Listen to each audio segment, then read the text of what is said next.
Hatib bin Abi Balta'ah itu tidak orang Quraisy, ya tidak orang nopo Quraisy. Ini rungokno tenan. Ben sampean nak dadi pemimpin Islam, cek iku kiai, cek ketua RT, cek ketua keluarga ora karepe. Hatib bin Abi Balta'ah itu tidak orang Quraisy. Dia tidak bangsawan Quraisy, juga tidak bermarga nopo Quraisy. Dia Islam sama Rasulullah, ikut hijrah ke Madinah. Kalau sekali mukadimah, yang jelas itu Nabi hijrah itu ketika berlatihan jadi Nabi 13 tahun. Latihan Nabi ini Mekah. Gak sukses mergo Mekah glodok. Sehingga kabeh ulama sepakat umur nubuwahe Nabi 40 tahun, nggih, latihan dakwah tenggene Mekah niku 12 tahun. 12 luwih sithik. Sehingga orang bilang 13 tahun. Setelah itu hijrah ke Madinah. Ringkasnya cerita soal hijrah ke Madinah. Sebetulnya hijrah ke Madinah itu hijrah yang ketiga karena dulu Nabi pernah latihan hijrah teng Thaif nate teng Habasah napa? Nate, tapi hijrah paling sukses teng Madinah. Sehingga semua penanggalan sejarah pokoknya Nabi hijrah teng Madinah. Makanya nak rugen diterangno detail malah ra paham, malah ruwet terus pokoke bar ke Mekah tidak apa? Madinah wae sing ora sing gampang-gampang kok. Nah, ketika di Madinah itu di beberapa peristiwa perang Hatib bin Abi Balta'ah iku melok, termasuk daerah perang napa, Badar. Dan ini sing perlu sampean catat. Saya ini seorang Gus anake kiai, putune kiai. Paling repot tuh nak ngadepi masyarakat. Ngeten iki kasusnya ngeten iki. Ben sampean tahu cara Rasulullah menyelesaikan. Hatib bin Abi Balta'ah karena tragedi hijrah itu sebuah tragedi. Tentu orang itu tidak sempat mengamankan harta-hartanya. Padahal rata-rata orang yang hijrah itu yang meninggalkan harta dan keluarga. Saleh bojone orang Islam, anak orang Islam ditinggal. Dunyane cara omah rong dikunci, aset-aset rong dipasrahno kudu cepat-cepat napa hijrah. Karena keadaannya emergensi, tentu cepat-cepat ninggal. Termasuk bawa-bawa nom barang ditinggal. Karena wong Arab ora harus dibojo sitok. Mboten iki nanti ini guyon tapi nanti menjadi ilmiah. Termasuk babonan-babonan nom napa ditinggal. Ben ra sampean kok ceritane. Akhirnya sahabat Muhajirin yang Madinah ku tanpa bojo. Mulane kata cerita sahabat Ansor bojone papa kowe karep di milih iku ya tak pegat ngono idabar rabi kowe. Sehingga bojo pertama sahabat Muhajirin adalah bojo bekasnya sahabat napa? Itu semua ahli tarikh sepakat begitu. Karena bojo-bojo yang belum Islam atau apa masih ditinggal di Mekah. Nah, karena Sayyidina Umar itu bermarga Quraisy, orang Quraisy, Abu Bakar juga orang Quraisy bermarga Quraisy. Rata-rata Muhajirin itu margane Quraisy atau punya pertalian darah dengan orang napa? Quraisy. Sehingga ketika mereka merasa nyaman di Madinah, ya sakjane ana nakalane ana sok sucine. Sok sucinya begini, mereka sudah dipuji-puji bahwa karena hijrah itu meninggalkan keluarga dan harta. Tapi sebetulnya bukan ninggal nepleng gak, ya diam-diam misalnya Ruben di rumah Tibene, kok Mustafa di rumah misanane, pokoknya diam-diam ana sing rumah. Sehingga mereka tidak ada ketakutan kehilangan harta, termasuk Mbok Nom. Boten iki mengke ana ceritane, termasuk Mbok Nom bulan balen. Ini termasuk kata kunci, termasuk napa? Mbok Nom. Ini termasuk kata kunci iki. Memang benar sejarah. Nah, suatu saat Rasulullah itu karena sudah perang Badar mendekati Fathu Mekah sekitar tahun 667 karena Fathu Mekah rata-rata ulama membuat penanggalan tahun 8 apa Hijriah. Setelah itu kan Rasulullah tinggal 2 tahun lagi wafat. Okay? Setelah itu Nabi haji wada dan menjadi haji terakhir. Nasi Hatib ini karena tahu Rasulullah suatu saat kembali ke Mekah dengan kekuatan penuh dan pasti menang. Perlu dicatat, Hatib ini sudah tahu kekuatan penuh Rasulullah. Bahwa Rasulullah sekarang orang yang sukses, punya pasukan yang terampil, semuanya punya orang loyalis yang hebat. Mesti nak masuk Mekah itu menang kan. Wong perang Badar ya menang wong Islam, beberapa perang menang napa wong Islam. Akhirnya Hatib kirim surat. Ngirim satu perempuan. Jadi mulai dhisik nek kon dadi intelijen wong wedok ora nyurigai. Jadi mulane kasusé wong wedok kirim surat. Nduk pokok iki suratno nek penduduk Mekah. Suatu saat Mekah dikuasai Rasulullah. Lha iku mitra-mitraku sing nyelametno asetku iku kandhani. Ben soban ana serangan Rasulullah frontal, iku dunyaku ora dadi goni bang. Mergo ketemu kere-kere kaya Rugen iki dunyaku dianggap napa? Aku terkenal ger perang iku sing donya dadi goni bang, babonan dadi aman. Mengane kata kuncine aku menamuni babonan iki penting. Mergo perang dhisik iku pokoke untuk loro. Tak goni bang mbek aman. Soalane sahabat itu budi-budi sak perang seneng kaya Khalid bareng. Lha niku nyata. Saiki aku wong seneng wae ayo delian. Jadi saya itu senang perang. Mereka hadiah untuk Ahmad. Tahu apa? Mana yang turunan yang bedik-bedik kayak Khalid bin Walid, anak yang bedik-bedik. Nonton itu kadang Ahmad orang bagiannya diambung. Lorong bagian buah ambung. Wah, lorong mesti bagian. Hanya di perang itu mesti lo. 25 bentuk apa? Hasil si Hatib bin Abi Balta'ah ini apa itu kirim surat supaya aset-asetnya diamankan. Ini kembali ke mukjizatnya. Karena Rasulullah itu seorang nabi, beliau mukasyafah.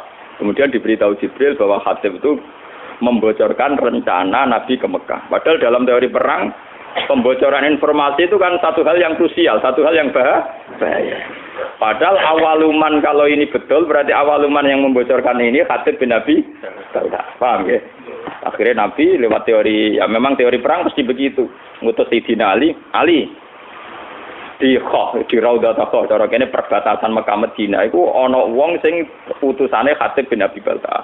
Itu bawa surat yang mau membocorkan ke penduduk Mekah bahwa kita mau ke Mekah. Walhasil rahasia perang itu nanti terbongkar. Sampai Ali dikejar, terus walhasil ternyata surat itu ada semacam pengkhianatan. Ternyata Khatib bin Abi Balta'ah, sahabat soleh yang pernah ikut perang Badar, ternyata khianat dengan membocorkan informasi itu ke penduduk Mekah.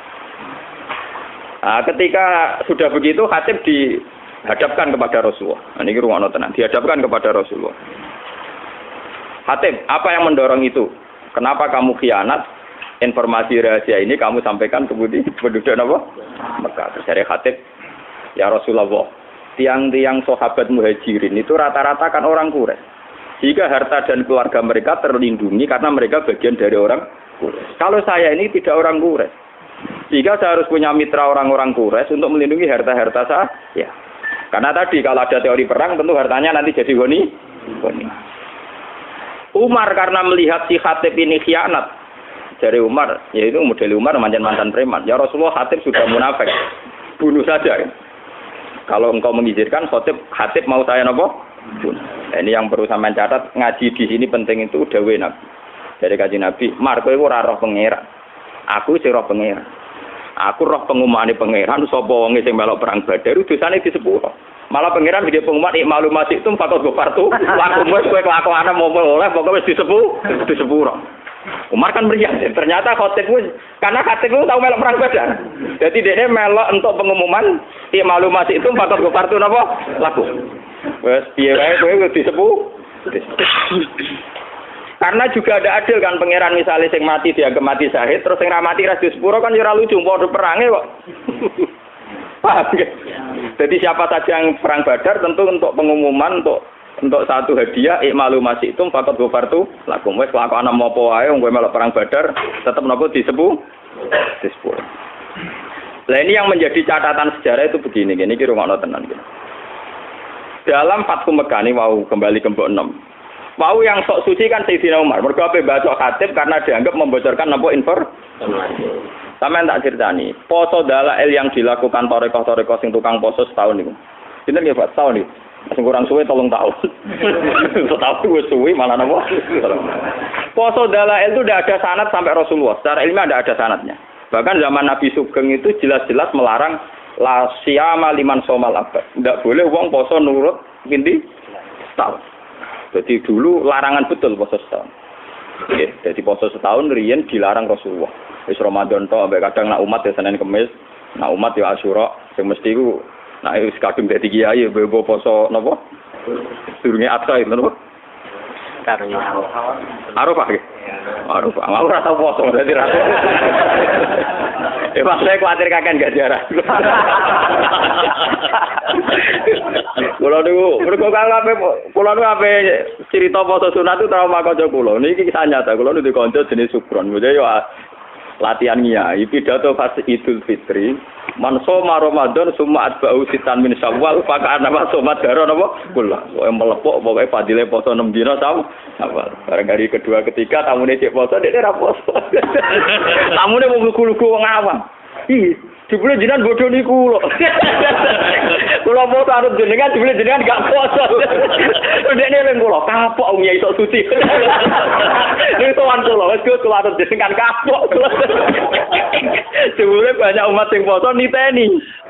Pos sing do poso 6 dina do tuan dekne. Syukrane rokokan tenang. Iya jebule jenengan bodho niku lho. Kula men foto-foto ana jenengan jebule jenengan gak poso. Akhirnya tuan kula kuwapok kok Gus kula ngiyi tenanan kuwapok. Akhirnya saiki wis ger pidato fadilah mulang ngono. Dene kula ge ngoten ning titik ngomong fadilah mulang. Misale kula wiridan kalah Mbak Mustofa. Nyabari melarat kalah Mbak Ruhin. Misale kula cerita fadilatus sabri alal fakri. Saya tetep kalah Mbak Ruhin.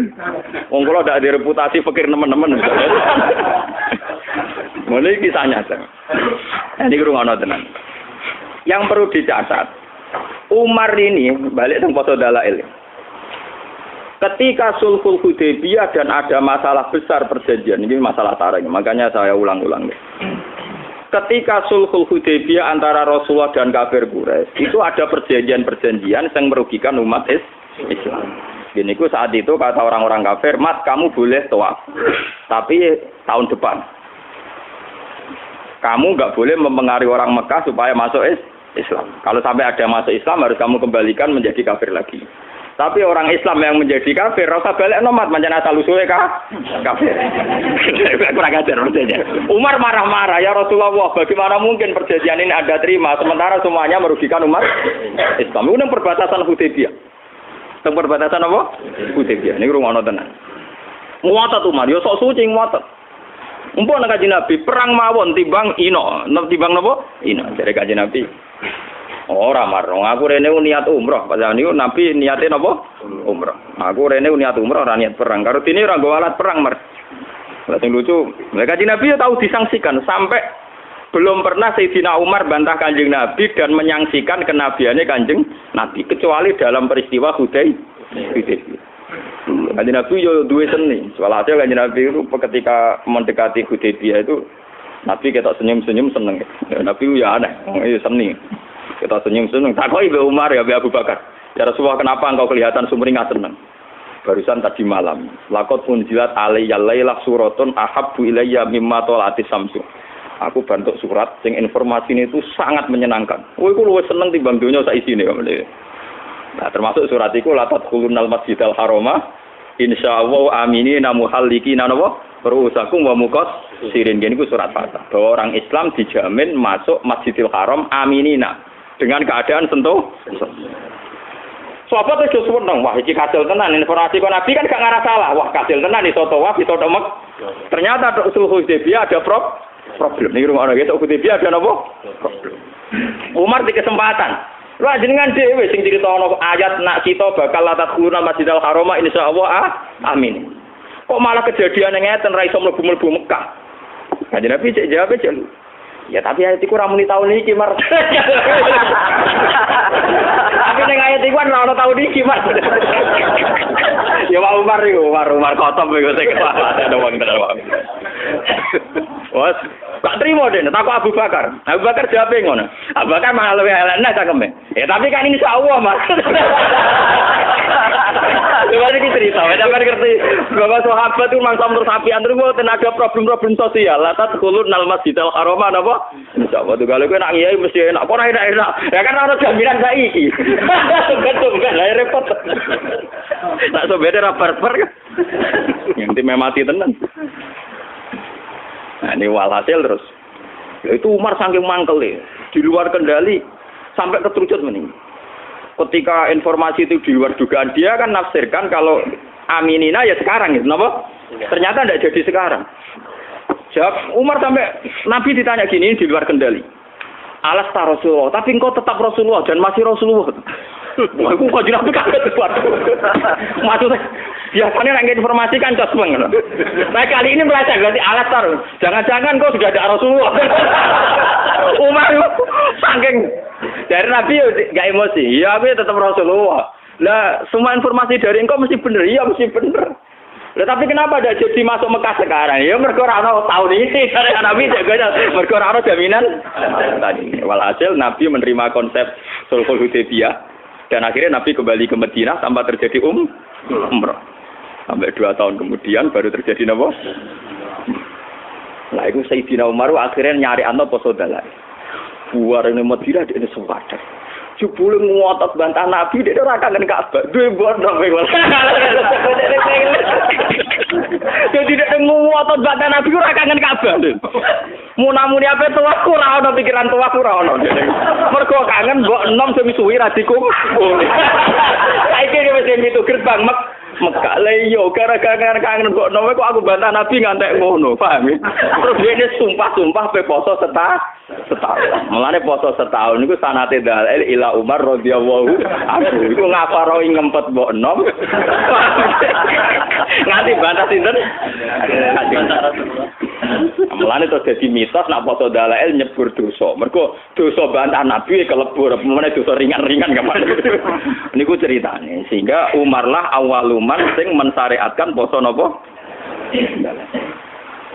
Gara-gara mangkel. Gara-gara mbok enom wae dekne bantah Kanjeng Nabi modho ning Ka'bah. Kok sithik-sithik meneh kangen toa. Kan ning teke dhewe ora ana kamus tawaf ora ana. Wah, kamus tawaf mboten en. Lah niki balik teng Khatib bin Abi Balta. Khatib ini pula juga di mbok enom di keluarga. Paham ya? Nah, mulane kula ini yang kaitan dengan saya dengan para anak-anak kiai. Mesti sing waras sing gelem mikir agama. Niku memang kesulitan. Misalnya saya ini hafal Quran, saya ngapalkan hadis. Sampai sekarang saya masih belajar, masih berburu kitab. Masih berburu kitab. Dan saya menikmati belajar agama, nikmati mulan. Tapi kan tidak semua orang Islam yang punya nasib kayak saya. Yang punya nikmat kayak saya. Jika saya tidak bisa, orang Islam tak dorong pokoknya kan berapal Quran, ngalim mesti ditanggung pangeran, tidak bisa. Mereka ada yang dari keluarga yang punya tradisi kerja. Kadang dari keluarga yang logikanya harus PNS. Dari keluarga muslim yang baik, tapi logika wong kudu nasibnya jelas, duwe toko, duwe pekerjaan, dan sebagainya, dan sebagainya. Ini harus kita maklumi. Harus kita apa? Maklumi. Kalau tidak nanti Islam ajur-ajuran. Seperti ini. Rasulullah ketika Umar tidak menerima kesalahannya Khatib bin Abi Balta, dianggap munafik. Mereka bocorno informasi. Tapi ketika Khatib menjelaskan ke Rasulullah, gini ya Rasulullah. Orang-orang muhajirin itu tenang saja di Madinah. Karena mereka sadar keluarga dan hartanya diurus kerabat-kerabat mereka. Saya tidak punya apa-apa. Saya harus punya kiat-kiat untuk hartaku Tapi apa kata Rasulullah? Ternyata Rasulullah, ya kamu ada kepastian dari Allah bahwa Allah Ta'ala innahu qad sadaqakum. Allah benerno alasanku. Digamane ngeten, saya ini anaknya kiai. Bapak saya kiai, mbah saya kiai. Umpama aku sangka ngalim nganti tuwek nganti matek ra di pekerjaan, pokoke anggere mulang istiqomah abad asah. Kuwi wis dianggap prestasi. Untuk menajan to kere klunak-klunuk mek kukar-kukur ngono wis dianggap prestasi karena ukuran sukses anak kiai mulang istiqomah. Bayangno misalnya keluarga yang matre atau PNS atau apa. Kan nggak mungkin wong ngono udah prestasi. Urip ora jelas. Nah, tentu santri-santri soleh yang dari keluarga ini jangan salah karena orientasinya bisnis. Karena ya itu tadi konteksnya beda. Lalu saya biasa debat sama Gus-Gus sampai maki-makian. Ini cerita-cerita ilmiah saja, bukan? Lan gile jenengan sinau tenanan perkarane dihormati dijujung. Engko pondoke ya jelas mulang jelas. Nak rugen kon sinau tenanan ya ngerti ra di pondok. Engko kitab Pak foto-foto takokane bojone iku dadi dhuwit ta ora. Lho ndak, kan konteksnya beda sekali. Tentu dari keluarga yang punya kesadaran, keluarga saya kan gak ngerti takok. Ya kena sinau untuk apa kan enggak? Bapak saya ada pernah tanya gitu, bapak saya juga ada pernah tanya gitu. Malah orang alim takon sana. Pak kiai jarang alim. Nah ini kan ya kasusnya Khatib kayak gitu. Makanya ini ya, kenapa ini saya ajarkan di sini biar apapun kebaikan yang kita sarankan jangan digeneralisir, jangan disamaratakan. Kebaikan tetaplah kebaikan meskipun dengan varian yang berbeda.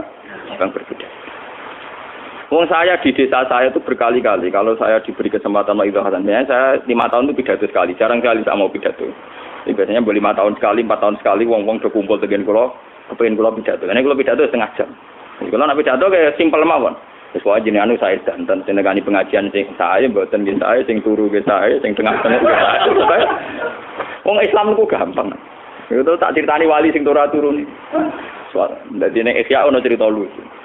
Ono wali nak rino ku poso, nak bengi niku tahajud. Wes salat sunat apa dilakoni, poso model wae napa?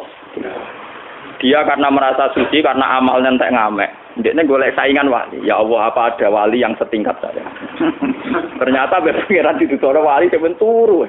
Iku nglilir bedak salat. Gak trimo, itu saja wali itu tukang turu gak trimo. Jadi cerita nyata nih. Ya Allah, gimana mungkin orang yang turu ngora-ngora mau tangine bedak salat fardu, derajate sami kalian kulo. Ya ora paham yo takok to gampang to. Takok. Kere wali sing tukang turu takok. Kowe kok iso sederajat mbek aku perkarane kuwi ngaku ibadah rino poso bengi tahajud. Kok kowe turu sederajat ambek aku. Dari wali sing teratur. Lah iya, oke mbok rewangi ngono tujuan mesti sitok. Ciri utama agama itu satu, ngene iku takwa. Dan ciri utama takwa itu satu, ninggal maksiat. Dan tidur tuh paling efektif ninggal maksiat. Wes aku poso langgar ning pasar tetep bekar-beker. Kowe poso langgar mlaku mlaku tetep ora wedok, ora rodo, ora prawan, ora macam-macam. Tetep bersih aku ning kamar, terus aku mau asal karo garis pokok. Habis wes tak tanam delok wedok ambek aku tetep bersih aku. Wong aku ning kamar tuh ora. Ki wae ciri utama takwa ninggal maksiat dan turu paling efektif. Sadar wali waduh, pinter tenan iki. Yo lho iki ilmu kalau siapan niru ya kena ora kena, maksudnya cerita ilmu. Tapi itu memang nyata, tentu orang tidur lebih tidak berisiko maksiat. Ya dene cerita, ciri utama takwa ninggal maksiat dan tidur paling efektif ninggal napa? Maksiat. Meriang kok wali sing tukang ibadah. Iya, aku yo mlaku-mlaku akhire yo ngempet ora usah ngempet opo ning kamar. Paham ya? Ini satu perbandingan. Terus selama ini kita kan misalnya lagi senang pengajian. Wong ngono pengajian kok ora tekono keapian kok gak teko. Padahal dalam pengajian itu kita pasti bilang ngrumat anak iku ibadah, ngrumat ibu iku ibadah. Lah sing anak di pengajian malah wis saiki nglakoni saranem iku ngrumat anake mboke ning omah. Paham? Mulane kiai-kiai sing balik kula kandhani. Kita ini ndak fair. Karena kita senang pengajian, kita jadi mubalik terus bilang ono pengajian barang apik kok ora teko. Padahal dalam pengajian itu kita tetap ngomong ngrumat ibu iku apik, ngrumat anak iku apik. Lah ngomong sing ra teko malah wis nglakoni iku. Mergo saiki ning omah ngrumat anak. Ini saya kiai lho, saya ngomong gitu biasa di depan umum. Bagaimana mungkin wong sing wis ngaplikasekno ilmu malah mbok kritik? Paham ya? Mulane kula nak tenaran nggih biasa cerita, sakniki sing teng sawah mboten nengani pengajian kula nggih, saya wong ning sawah golek nafkah, niku nggih sarane kiai, sarane Islam. Sing sakniki teng omah ngemat anake nggih sae iku sarane kiai, sarane Islam. Mungkin punya resiko secara nafsu nang datang enggak banyak, tapi kita harus gentleman bahwa itu ya kebaikan. Memang butuh kiai nekat kayak saya yang enggak butuh populer. Tapi harus ada ulama yang nekat kayak saya supaya kebenaran itu terjaga. Makanya di Ihya itu ada kitab Fadilatul Kasbi, ada bab Fadilatul Kasbi. Itu dan saya berani ngomong gini di desa saya pun saya berani. Suatu saat Rasulullah itu ngaji dengan para sahabat. Itu Rasulullah, bukan terima kiai, bukan terima balik. Rasulullah sing duwe Islam. Jadi ora terima balik, ora terima kiai. Ya, nabi ngaji. Nah, mesti angger kiai ada santri sing kota-kota, Mustafa. Wah, santri sing kota-kota ini kan mesti ekstrim. Ana canom awake kekar, nggo pacul, tenang ya, ana suwung ngaji diliwati ya, tenang. Apa ning kebon kurma. Tenang. Ya liwat ning ngarepe Rasulullah tenang. Lah si pemuda-pemuda tadi sing melok ngaji kan. Ya Rasulullah, canommu cek kurang ajar. Wis enom kuat awake cek gak gelem ngaji. Cek rugine wong iku ana Rasulullah ngaji kok gak melok. Jadi apa jawaban Nabi? Kamu jangan bilang demikian. Dia itu kerja untuk nafkahi anak istrinya. Dan itu ya ajaran saya. Malah dia itu nggak mau diajaran. Lu itu nabi, malah saya tak yakin. Jadi Muhammad nabi tenan. Enggak mubalek. Jadi dia tidak mubalek, enggak kiai, enggak ada nafsunya sama sekali. Paham ya? Memang butuh hati gede loh, ngomong ngeten butuh hati gede. Lah nek tetap ngaji manjen goblok ya ben ngaji kono. Tapi ini cerita, kita ini ndak usah membakukan satu kebenaran satu dua. Mungkin Nabi Gus kudu ngalim takdir. Apa sing rapati Gus rapati ngalim tapi amen pidato sing maslahat gawe masjid, urusan bangunan. Lah aku yo cokon melok-melok lek malah ra aku malah repot. Lah padha sing Gus ngaji malah melingkar kabeh maknane malah. Ini kan urusan pembagian apa tuh? Tugas. Makanya Sayyidina Umar disalahkan oleh Rasulullah. Kamu jangan begitu. Ternyata Khatib bin Abi Balta'a punya pertimbangan tertentu. Umar sing sok suci tadi ternyata pertimbangannya bondo. Terus dia mau angkel ambek awake dhewe terus foto napa dalah nggo ngafaroi bantah Nabi demi bondo. Semenjak niku terus dalail jadi syariat. Mulane sanad dalail sebenarnya terputus sampai Umar. Yang persisnya adalah foto setahun terputus sampai sinten Sayyidina Umar. Bahwa kemudian ada hadis umum tentang Umar. Gini kok alaikum bisunnati wa sunnatil khulafair rasyidin al-mahdiyyin. Abdu alaiha bin nawajid. Jadi sebenarnya kalau persisnya poso setahun itu hanya sampai Umar, paham ya? Karena Rasulullah melarang poso nopo setahun. Tapi karena Umar punya pikiran tertentu untuk mengkafaroi dosanya, itu sah adanya. Ya tentu menghindari yang haram-haram kayak ayam mutasyrik terus napa? Idul Fitri tanggal 1, ya itu kan itu pakem ya kayak gitu terus. Sebagian ulama nambahi ayam musak kayak tanggal pinten antara 30 dan apa? Tapi itu sebagian ulama. Sebagian liyane tenang mawon, mergo wis kadung. Jadi orang ulama yang mengharamkan puasa yaum musak berarti tanggal minum 30 atau 29. Sebenarnya yang potensi jadi tanggal 1 Ramadan. Lah ulama sing mengharamno aku setuju. Setuju kula iku ben malaikat iku jelas. Saake malaikat menyang agak diharamno. Saake malaikat tuh gini, kita ini kan misalnya tahu palak ya.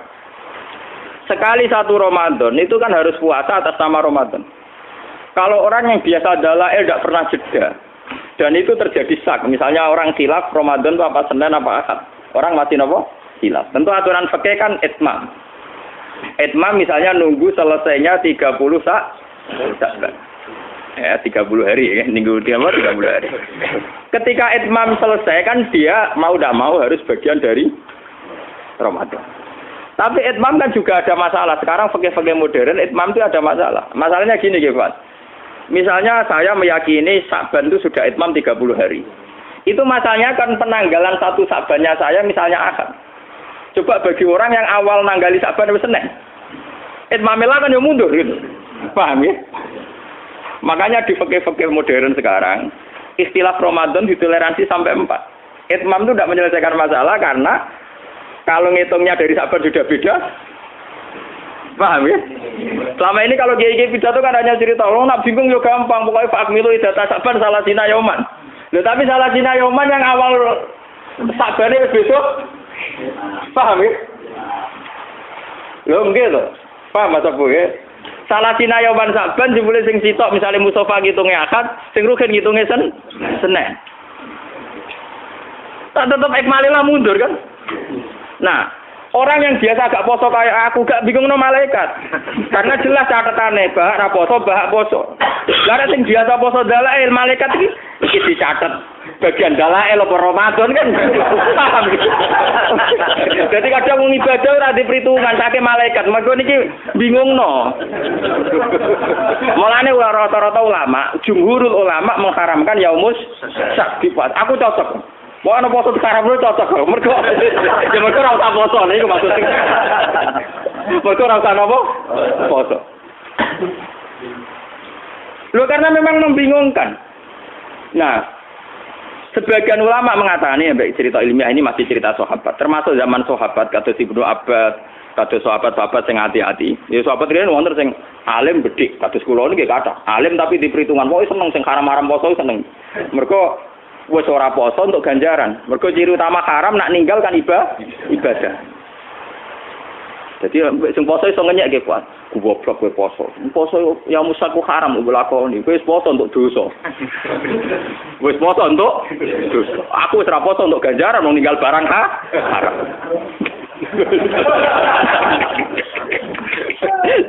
Menangan tenan kula seneng. Ana ulama darani ya musaki poso haram. Berarti sing nglakoni poso dosa napa ibadah? Dosa. Sing ninggal ganjaran napa? Ana aku seneng mbek ulama sing darani haram. Nah, terus ulama-ulama sahabat sing soleh-soleh kata Ibnu Abbas, Ibnu Umar debat. Sebagian sahabat darani, ya musak tetep pasani wae. Piye wae ya musak itu potensi bagian dari Ramadan. Sebagian sahabat cara berpikir lebih baik saya puasa tidak bagian Ramadan saya berikan ke Ramadan daripada faktanya ya musak sebetulnya setelah Ramadan dan saya tidak puasa. Paham ya? Bolak-balik sing dalail keliru meneh. Kenapa yang keliru meneh? Kalau yang biasa gak puasa kaya aku terus puasa pangeran pirsa, gak mesti wedi ra nglakoni Ramadan. Tapi nek sing biasa dalail rutinitas apa ora? Kan mergo mlebu ning rutinitas. Potensinya salah lagi. Mulane ana ulama sing nyiasati dalailu kon nilangno, kon ninggalno sedurunge rong dina ya mus. Mergo ngoten niku resiko napa? Resiko antara rutinitas dengan meyakini bagian dari napa? Nah bola-balik dua pendapat ekstrim di fikih biasanya yang ketiga terus nakalan. Sok bijak tapi asline nakalan mergo untuk pendapat loro. Paham ya agak tunggal itu tengah-tengah mergo ora melok debat. Nah terus ana ulama sing ketiga cerita khusus bagi mereka sing duwe adat poso. Cek dalail cek Senin Kamis ketika hari rutinnya puasa jatuh pas barengan Yaumus Syak maka tidak jadi haram. Tapi sebenarnya masalah itu tidak selesai. Kalau tidak jadi haram itu mewakili Ramadan, itu mewakili dalail. Tetap nggak ada malaikat PR, tetap nggak ada malaikat apa? PR. Paham ya? Dan itu dulu zaman sahabat itu sudah perdebat. Bon kalau balin malik tentang cerita kitab. Jadi Khatib bin Abi Balta itu punya masalah sosial yang beda dengan para kebanyakan sahabat. Jika harus dimaklumi. Sama seperti saya sekarang roh rasane dadi kiai itu ngoten. Kalau kita tidak punya pondok salaf sing spesialis ngalimno wong tahqiq, ya ora ana wong alim tahqiq. Soale pondok nak kurikulum, golek wong alim tahqiq kange. Tapi ketika kowe anti ijazah, yo repot. Ndak semua santri kepen ngalim tahqiq karena dari keluarga yang tanya ijazah. Dan sebagian santri yo ora kepen ngalim tahqiq. Wong entuk ijazah, wong umpama mondok salaf lah tetep alim tahqiq. Lah jenis ngene ra angel rumah tangga. Misalnya kalau rukun yo ora alim tahqiq yo ora ijazah. Engkar kok Banyuwangi terus go bojo ya. Yang ora reputasinya sudah gitu. Dan itu wis dilemong tuane pira-pira cowok enggak golekno ya sudah. Ya sudah kebaikannya dia, suksesnya dia ukurannya bermodok untuk bojo. Ya sudah gitu deh. Kita tidak bisa maksa orang kebanyakan kok pondok ikut iso maca Bukhari, Muslim. Ya kadang kita hanya misalkan pokoknya sholat madhep ngulon, kita enak salam yang ngalor sik ya sudah. Terus pakai ukuran-ukuran gitu. Paham ini penting kalau aturakan. Ternyata Rasulullah piyambak cara pandang begitu. Khatib bin Abi Balta dimaklumi karena setiap orang pasti punya kodrat, punya insting, punya fitrah untuk melindungi harta dan keluarga. Paham ya? Sehingga ketika Khatib bin Abi Balta akan dianggap mengkhianati Rasulullah, dimaklumi oleh sinten Rasul. Umar yang sok suci begitu dalam konteks Khatib, ternyata beliau juga punya kesalahan dalam sulhul Hudaybiyah. Ternyata di neraka kangen Ka'bah, kangen mbok. Lawan yo repot. Mas kalau aku dolan ning kanca, pengiran yo pirsa dolan ning kanca silaturahim. Sebagian yo ngindari wong judes ning omahe. Iku rahasia umum pengiran pirsa. Niat silaturahim mbok kadare piro. Tapi nak ngindari jatah blojo gak ruwet. Timbang itu mari tukaran bebas silatur. Mau nak bojo sore kan benes baratus setane ilang mulai bojo wis sadar. Kok itu Pak kok gak ketok-ketok mlaku. Dadi muncule setengah 7 esuk keranyam. Banyak kebaikan sing subhat ini pirang-pirang. Kebaikan sing napa? Subhat. Sawangane kangen Ka'bah. Jebule plesir ngono wae. Jadi ini terbelit masalah korupsi. Kurung-kurung nak multajam donga mustajab. Nak menawa bebas kok korupsi, moro Ka'bah.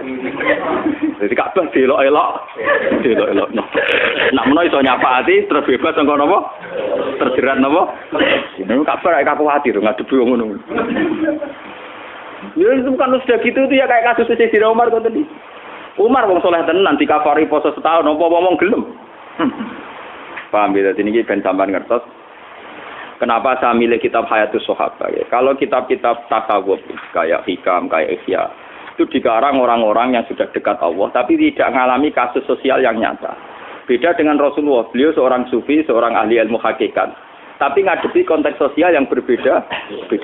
Dan beliau harus dihadapi. Itu kan ngeri betul.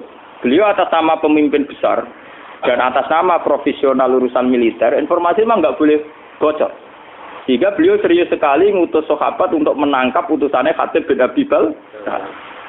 Dan itu kalau dalam teori militer bisa dibunuh Khatib itu. Karena membocorkan informasi. Itu secara teori militer. Tapi Rasulullah kan tidak hanya militer, tahu teori militer. Beliau juga seorang nabi yang pemaaf. Sehingga atas nama nabinya beliau harus memaafkan. Berarti beliau sudah melakukan dua hal. Atas nama teori militer harus mengamankan informasi, tidak boleh bocor. Sehingga Rasulullah ngutus sinten Ali untuk mengamankan surat yang rahasia. Tapi atas nama Nabi beliau harus memaafkan. Bagaimanapun kesalahan itu tidak kesalahan fatal. Beliau itu kan tidak gampang. Itu kali sama jadi kiai. Di satu sisi pelaturan pondok harus ditegakkan. Bocah nyolong kudu diboyong misalnya. Bocah pacaran sing nemen kudu diboyong. Nah, tapi misalnya kita koi pangeran, Pak Yai. Kowe tak dadekno kiai bendadani wong ngira wong ambil bendadani malah mbok boyong ora cukup bendadani wong mbok boyong. Memang itu menjadi perdebatan para kiai. Sampai sekarang semua kiai soleh sing saya temui itu punya nurani mesti paradoksnya di situ. Lah ya Gus pondok ora ono pelaturan ya ora mungkin. Tapi ketika pelaturan dieksekusi secara ekstrim, itu ya rahasia dia. Ya. Saya ini kecil saya mondok di pondok besar. Itu saya pernah ketua pengurus. Itu paling pernah suatu saat misalnya ada anak itu maling diboyong. Ketika diboyong ketemu ibunya, kebetulan bapaknya itu di sawah. Wah Gus betul teng pondok maling. Mungkin anak kula dibuat kalian bapak. Wong kula pondokno kula mun ngertos anak kula tukang nyolong. Dadi kula pondokno ben mari. Lah nek jenengan boyong ya terus nyolong terus mawon. Dan itu ngomongnya seorang ibu yang tulus. Kula tuh ngertos Gus, nak penyakit anak kula niku nyolongan. Mulane kula pondokno ben mari. Piye ora kono. Kan tidak mungkin pondok tanpa pelaturan. Pelaturan tidak apa-apa terus kan tidak mungkin. Tapi ketika terlalu ekstrim menerapkan itu, terus kemudian kapan kita tarbiyah? Kapan kita memperbaiki manusia? Nah, pada kurikulum saya nanti bayar bar. Sekolah kurikulum sebenarnya kan aturannya lebih jelas. Ini kriminal atau ora? Nah, kriminal dilapor polisi biasa mode. Ya sudah begitu. Lah Rasulullah itu yang ngalami kayak begitu. Termasuk ini cerita seterusnya ini yang enggak masuk di fotokopi tapi kalau terangkan. Suatu saat ada orang pencuri. Ini kalau terangkan sing di halaman 173 guys. Yang enggak ada di jaringan tapi tulis saja 173 Hayatus Sahabat juz 2 nih. Suatu ketika itu ada orang mencuri. Ini rumah tenan. Ketika mencuri dilaporkan ke Rasulullah karena sudah memenuhi syarat dipotong tangannya karena melebihi 1/4 atau dinar. Itu sama Rasulullah itu ketika diputuskan bahwa ini mencuri betul, saksinya juga betul-betul meyakinkan kalau mencuri betul. Rasulullah sebagai imam memutuskan, tegakkan had. Ya tegakkan apa? Had. Tapi ketika eksekutor, cara saniki al-bojone mau memotong tangan, Rasulullah itu berpaling faka'an nafi wajhi asabun. Nabi itu susah sekali. Susah terus buang muka terus. Bahkan sebagian riwayat yang memiliki seakan-akan wajahnya Nabi itu ditaburi debu. Saking tersinggungnya. Nabi kelihatan tersinggung.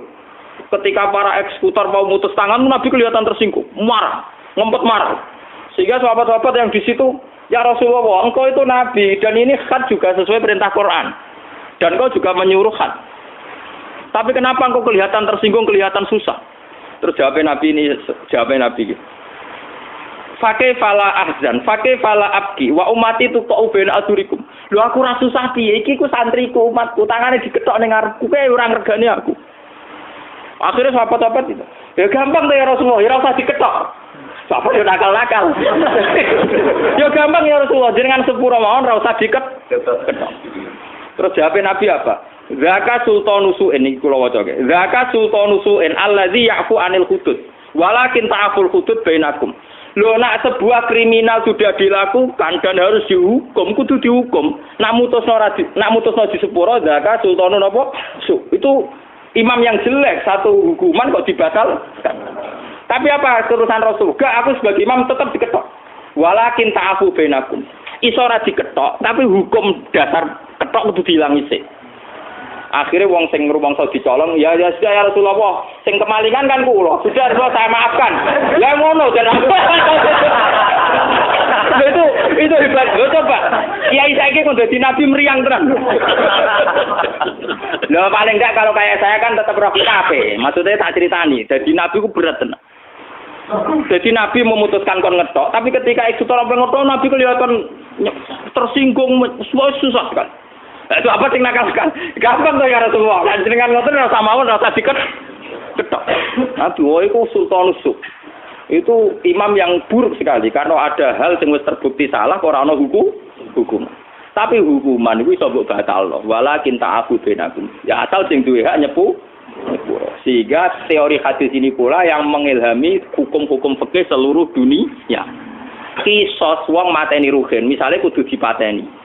Tapi nak keluargane ruhin nyepuro hukum kisos ndak aja. Masalah maling ya gitu, kisos juga begitu. Kecuali zina, kowe nyelingkuhi bojone wong.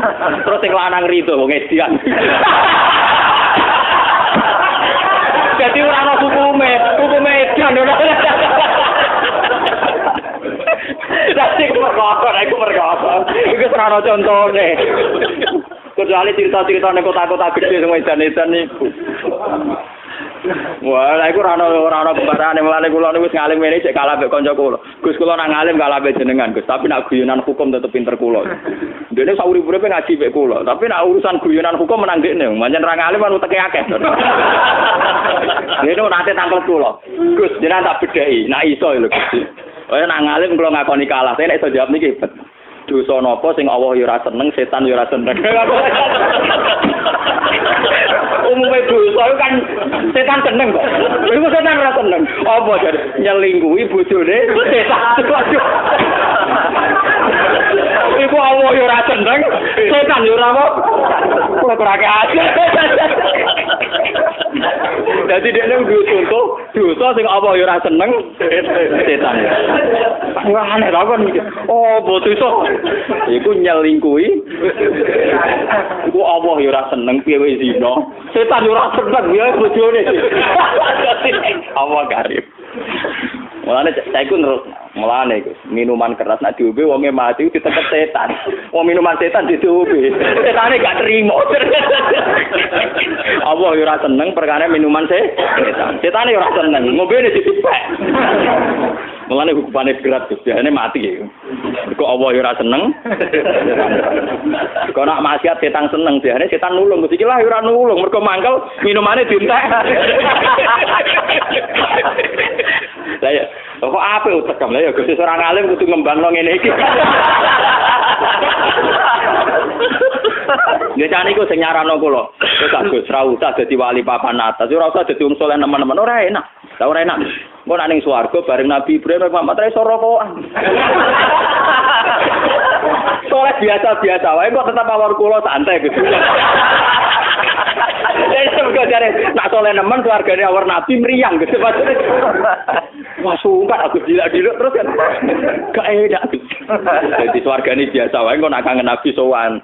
Lah iku carane yo soleh yo nemen-nemen gitu. Kira ngajar, kira. Lah iki ndekne wijine rasional urusan ngono. Maca kitabe blobor tapi nak urusan ngono den. Ya muga-muga rezeki utek ngono iku.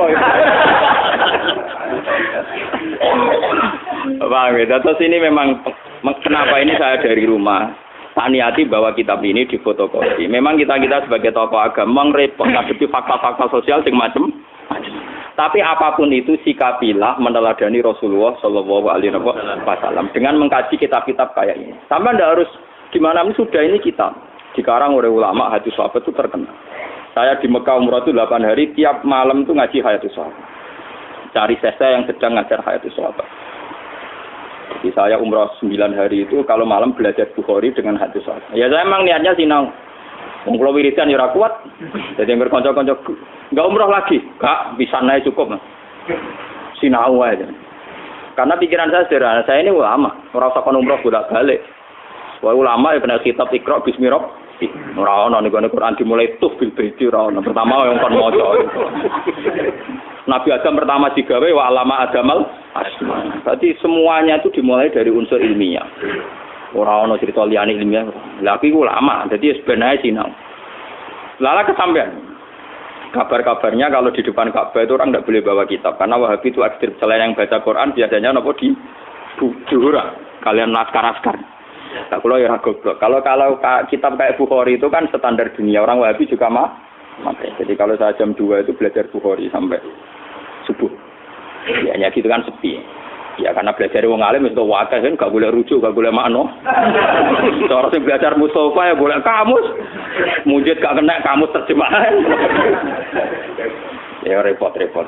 Malah kabeh sing bingung piye riwayat. Jadi kalau malam itu belajar jam 2 sampai subuh. Biasanya santri-santri sarang yang di sana ikut ngaji. Meskipun sudah mondok di Mekah ya, Gus kalau ngaji lagi sama jenengan memang dulu muridnya saya ketika di sarangnya ngaji lagi Bukhari. Sehingga saya pas di Multazam itu hanya berdoa.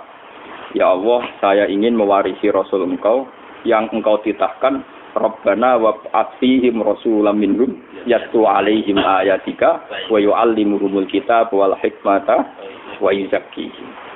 Bahwa Rasul Muhammad itu disifati Quran itu hanya tentang ngajarnya. Seorang Rasul itu apa? Rasul adalah orang yang mengajarkan kitab Quran. Wa yuzakkihim wa yu'allimuhumul kitab wal hikmata wa yuzakkihim. Sehingga seorang ulama kalau warasatul anbiya, ciri utamanya itu hanya ngajar. Bahwa kemudian wajib haji, nak ditakdir wajib. Ini kok nggih. Ya kaya kula mari kadang wah ya repot. Kalau nu cara melarat malah enak mikir kaji. Kadang ditakdir mampu napa? Nak rugen kula takok, wah kula ora kepikiran blas ora wajib. Oh, sekali pikir gowo-gowo. Tapi memang ya, kalau ulama itu watak dasar yang wajib enggak bisa dihindari itu mulang.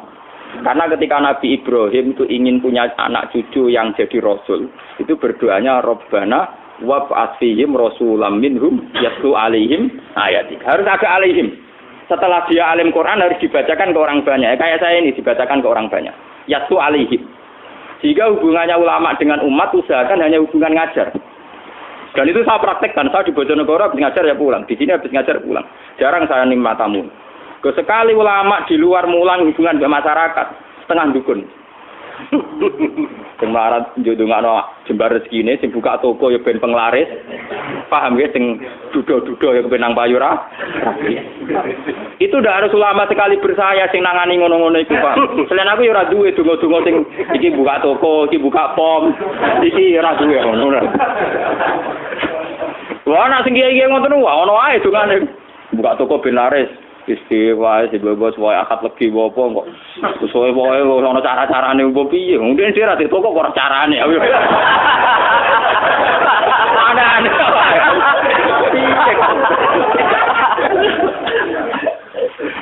Mulane kula njung wontenan, kula bola-bola. Wae jenengane hubungan mbek kula namung ngaji mawon.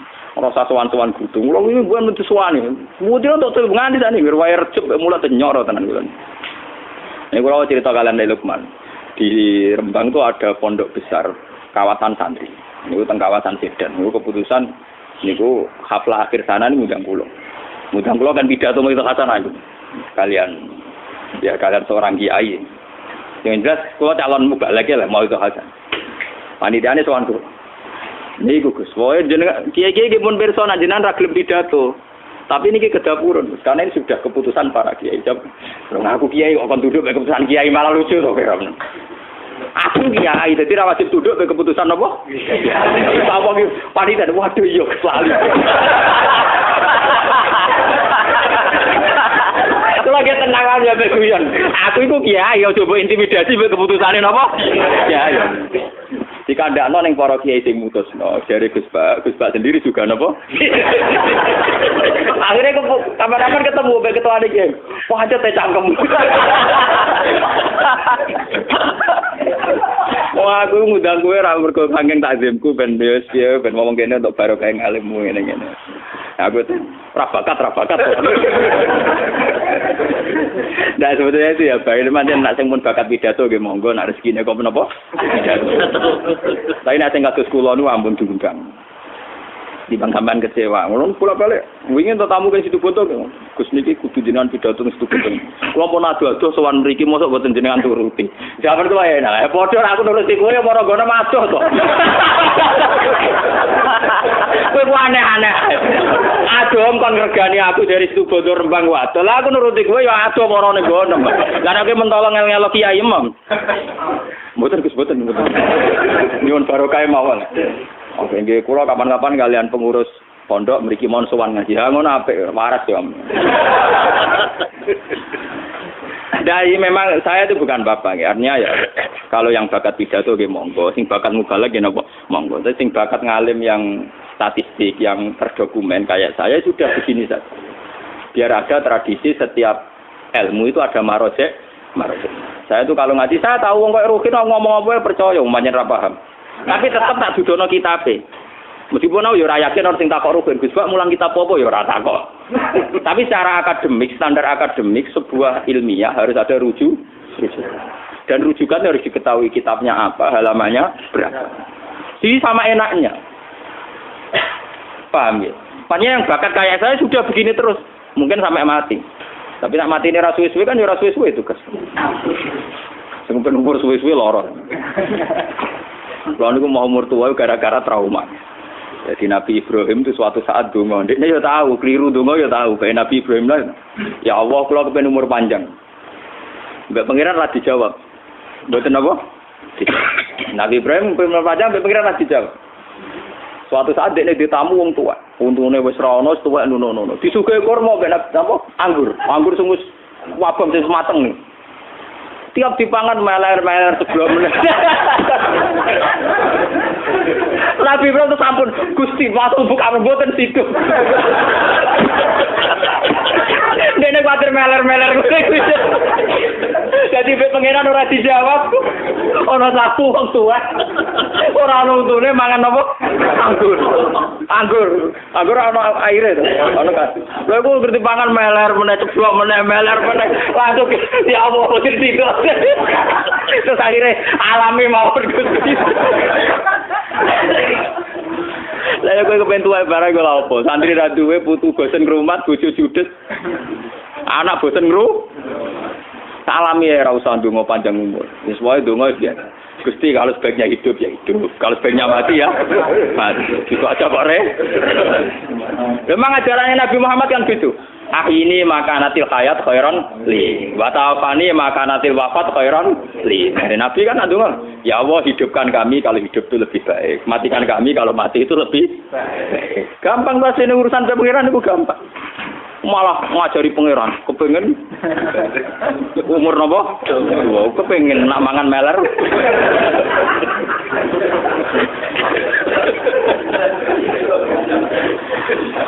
Paham gitu, terus ini tengah-tengah gitu. Makanya sebetulnya kayak ekstremis-ekstremis yang memaksa hukum Islam diterapkan secara ekstrim, itu sanadnya juga ada mutasil amat, karena memang hukum itu harus diterapkan. Ketika ada kasus, hukumnya harus diterapkan. Tapi sebetulnya sebelum hukum ini diterapkan, itu ada solusi pengcancel, pembatal hukum. Yaitu pihak keluarga atau korban tetap punya hak memaafkan. Dan itu menjadi alasan hukum jadi gugur. Paham? Dan itu seluruh umat Islam, ulama seluruh dunia sepakat. Misalnya kisos, itu bisa hukum dipancung karena membunuh orang. Itu bisa gugur kalau sebagian warisnya terbunuh, memaafkan.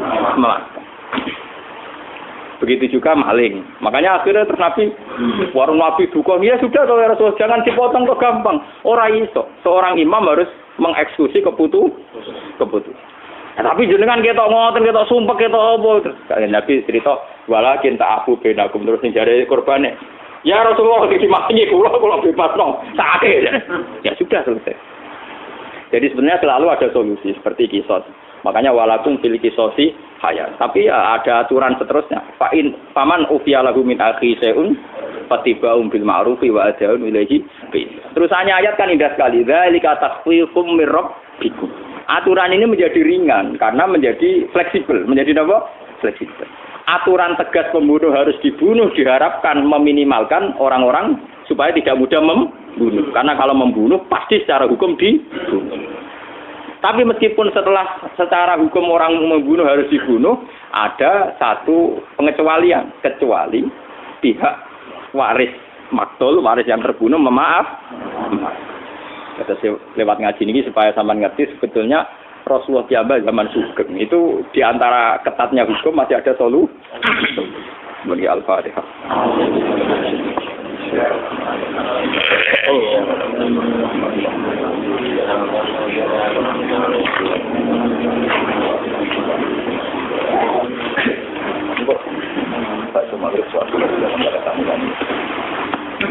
Maghrib awal berkuat jelas tak orang dapat semuanya jelas.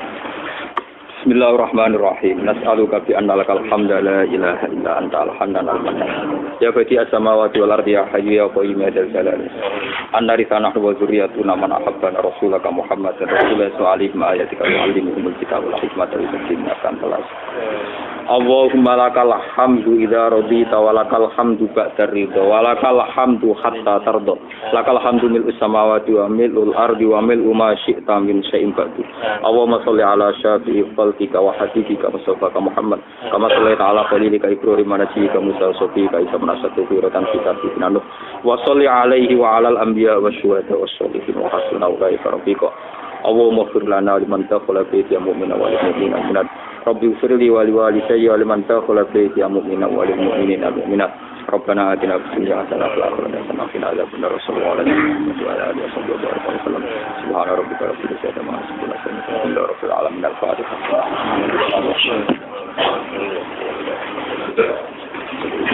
Iya,